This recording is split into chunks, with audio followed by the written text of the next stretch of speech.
क्या गालीबाज सिमडेगा सदर सीओ प्रताप मिंज अब कोचेडेगा पंचायत के पीडीएस दुकानदार लेतारेश टोप्पो को बचाने में लग गए हैं।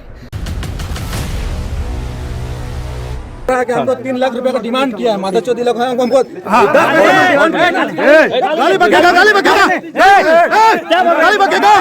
क्या गालीबाज सीओ अपनी ज्यादती दुश्मनी मुखिया शिशिर टोप्पो और मुखिया प्रतिनिधि पंकज टोप्पो से निकालने की फिराक में है। माननीय मुखिया एवं उनके परिवार के ऊपर लगाए गए झूठ केस को वापस लो। क्या गालीबाज सीओ प्रताप मिंज पावर के नशे में रहते हैं या सत्ता के संरक्षण में? गलती खुद करते हैं और अपने बचाव में राजनीतिक दल का सहारा लेते हैं।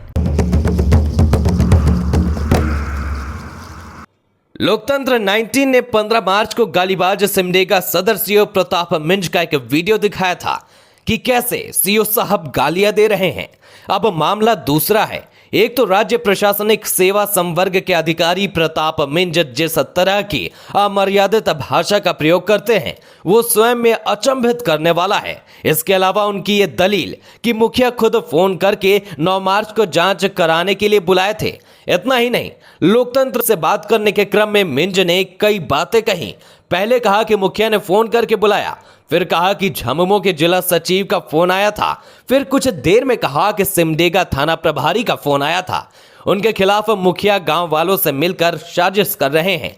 लोकतंत्र न्यूज आज सारे पक्षों को अपने दर्शकों तक पहुंचा रहा है। देखिए जांच करने गए सीओ प्रताप मिंज का व्यवहार कैसा है। जिस कार्यपालक दंडाधिकारी पंकज कुमार भगत को लेकर वो कोचेडेगा पंचायत के पीडीएस दुकान में गए थे, क्या रात का समय जांच के लिए उपयुक्त है? क्या जांच के क्रम में गांव वालों को भद्दी भद्दी गालियां देना इनके जैसे अधिकारी के लिए क्या कोड ऑफ कंडक्ट में आता है? गांव वालों में जहां महिलाएं भी शामिल है, ऐसे में भीड़ के प्रति उग्र होने का स्वभाव क्या सीओ जैसे अधिकारी के लिए तर्कसंगत है? सीओ कहते हैं कि भीड़ ने उन्हें उकसाया, पर जिले में एक संवेदनशील पद पर रहकर क्या सीओ अपने अधिकारियों को भूल गए हैं? लॉ एंड ऑर्डर के हिमायती हैं ये अधिकारी या अपना पावर दिखाने की कोशिश भीड़ में करते हैं?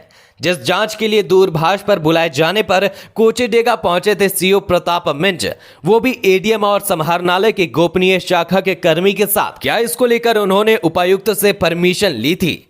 ईडी, सीबीआई और अन्य जांच एजेंसियां जब भी जांच करने अथवा छापेमारी करने जाती है तो इसका समय सुबह होता है, पर यह कैसी जांच थी जिसके लिए सीओ अपने लाव लश्कर के साथ कोचेडेगा में रात में गए थे? सीओ साहब ने जांच करने के बाद सिमडेगा के पीडीएस दुकानदार के समर्थन में एक पत्र भी लिखवाया, वो भी 11 मार्च 2023 की तारीख से। इस पत्रांक 12 में लिखा हुआ है। इसमें किसी जिलाध्यक्ष प्रमोद प्रसाद, कोषाध्यक्ष मोहम्मद मुर्तजा हुसैन और सचिव मुकेश कुमार का नाम शामिल है और लेटर हेड में संरक्षण के नाम पर विधानसभा सदस्य भूषण बाड़ा लिखा हुआ है। इस पत्र में यह लिखवाया गया है कि डीलर समुदाय को स्थानीय मुखिया डराते हैं, धमकाते हैं। इतना ही नहीं, जांच की तिथि यानी 9 मार्च की घटना के बाद अपने आप को बचाने के लिए सीओ ने एक लेटर हेड में मुखिया शिशिर टोप्पो और उनके भाई पंकज टोप्पो पर साजिश रचने की बातें तक लिखवाई। यह भी बताया जा रहा है कि मुखिया और मुखिया के भाई तथा अन्य लोगों पर जिला प्रशासन कार्रवाई भी करने के मूड में है। लोकतंत्र अपने सुधी दर्शकों के समक्ष सारा मामला रख रहा है। अब दर्शक और राज्य की जनता ही तय करे कि ऐसे उदंड सीओ और कार्यपालक दंडाधिकारी का क्या होना चाहिए। उधर ग्रामीण जसिंता कुजूर ने दर्ज कराई महिला थाने में शिकायत। घटना के बाद 10 मार्च को पंकज टोप्पो की पत्नी जसिंता कुजूर ने महिला थाने में शिकायत दर्ज कराई है। उन्होंने अपनी शिकायत में कहा है कि 9 मार्च को कोचेडेगा के जन वितरण प्रणाली के डीलर लेतारेश टोप्पो को राशन के चावल की कालाबाजारी करते हुए ग्रामीणों ने रंगे हाथों पकड़ा। इसकी सूचना सिमडेगा मुफस्सिल थाने को भी दी गई। मुफस्सिल थाना पुलिस से बल भी दिया गया। कार्यपालक दंडाधिकारी पंकज कुमार भगत और सीओ मिंज भी जांच के लिए आए। कार्यपालक दंडाधिकारी नशे में धुत होकर मुखिया शिशिर टोप्पो तथा पंकज टोप्पो को गिरफ्तारी करने का आदेश देने लगे। गांव वालों की ओर से समझाने की कोशिश भी की गई कि राशन की कालाबाजारी की सूचना देने पर उल्टा प्रशासन की ओर से सूचना दाता पर ही कार्रवाई की जा रही है। मेन कारण रहा हमारे यहाँ पे डीलर साहब जो है कालाबाजारी कर रहे थे और ये शाम करीब 7 बजे की घटना है। ये 9 तारीख की बातें है, जब मैं अपनी वाइफ के साथ में मैं सिमडेगा टाउन जा रहा था उसी वक्त में मेरे पादरी साहब का फ़ोन आता है कि बाबू 5 मिनट के लिए रुको, मैं आ रहा हूँ। तब मैंने इसी जगह पे यहीं पर खड़ा था मेरी पत्नी के साथ में, और जब खड़ा होके मैं इंतजार कर रहा था तब हमारे पादरी साहब आने के बाद 2 व्यक्ति इधर से बोरा पकड़ के जाते हैं, इसी रोड में गुजरते हैं यहाँ से, और उसी समय मेरे को देख के नमस्कार करके चले जाते हैं। तो मैं उन्हें ध्यान देता हूँ कि ये शायद मुझे लगता है कहीं चावल वावल लेने के लिए जा रहे हैं। तो मुझे यहाँ से सीधे दिखाई देता है, यहाँ से दिखाई देता है वो डीलर का घर है।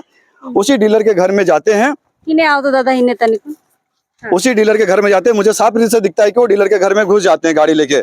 तब मैं यही जगह खड़ा रहता हूँ और थोड़ी देर बाद में वहां से पूरा 50 kg का जो है चावल बोरी जो है वहां पे उठा के लेके आते हैं। और जब आते हैं तो मैं यहीं पे खड़ा होके हेलमेट में लगाया हुआ था, मैं बोला कि भाई थोड़ा सा रुक जाओ, क्या है। उन्होंने रोका यहीं पे, और यहीं पे रोकने के बाद मैंने उनसे पूछने लगा कि ये क्या है। तो उन्होंने कहा ये चावल है। मैंने बोला चावल कहाँ से लेके आए। तो उन्होंने बोला कि ये चावल हम यहाँ से लेतारिस के पास से लेके आ रहे हैं। तो मैंने पूछा ये फ्री के लेके आ रहे हैं, पैसा के लेके आ रहे हैं। तो बोला 1000 रुपये दे के ला रहे हैं। तो मैं बोला कि ये डीलर 3 महीना का चावल जो फ्री का चावल नहीं दिया है, जिसको देने का बात बोला था, अब तक 1 महीना हो गया ये व्यक्ति नहीं दिया है और ये काला बाजारी कर रहा है, ये तो गलत कर रहा है। तो अभी क्या करते हैं, इसको जो है बुलाते हैं। तो उतनी देर में जो है वो डर से सब दिखाई दिया उसको। वहां से डीलर साहब यहीं पे आते हैं, और आने के बाद वो कहते हैं कि मुझे माफ कर दो, ये मेरा पहला गलती है, मैं ऐसे नहीं करूंगा, मैं सबका राशन जो है जितना फ्री का राशन है सब दे दूंगा। और मेरे को पैर छू के, मेरे को गला लगा के मेरे से माफी मांगता है। तो मैं कहता हूं कि ठीक है, आप जो गलती किए उसको सुधार देते तो ठीक था, लेकिन आप अभी तक राशन नहीं दिए, जिसके कारण से ये व्यक्ति आपसे चावल खरीद रहा 1000 रुपए देके। तो फिर उन्होंने यहाँ पे ये बातें होने लगता है तो सारे ग्रामीण आ जाते हैं। और ग्रामीण आने के बाद मैं बोला कि मैं यहाँ पे कुछ नहीं कर सकता हूँ, आप ग्रामीण से पूछे, अगर वो आपको माफ करेंगे तो मैं आपको माफ कर दूंगा। तो उन्होंने ग्रामीण से जाके माफी मांगते हैं। जब माफी मांगते हैं तो ग्रामीण बोलते हैं कि हम आपको माफ नहीं दे सकते हैं, क्योंकि आपने 3 महीना का चावल खाए हैं, अभी फ्री के राशन हमको नहीं दिए हैं।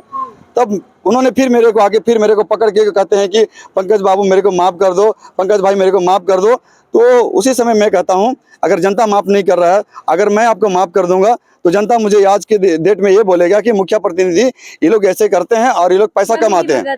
जी मिली भगत है, ये लोग ऐसे करके आज इसको कंप्रोमाइज कर दिया, हो सकता है ये पैसा ले लिया। इसलिए मैं बोला कि जनता अगर माफ नहीं कर रहा तो मैं भी आपको माफ नहीं कर सकता हूँ।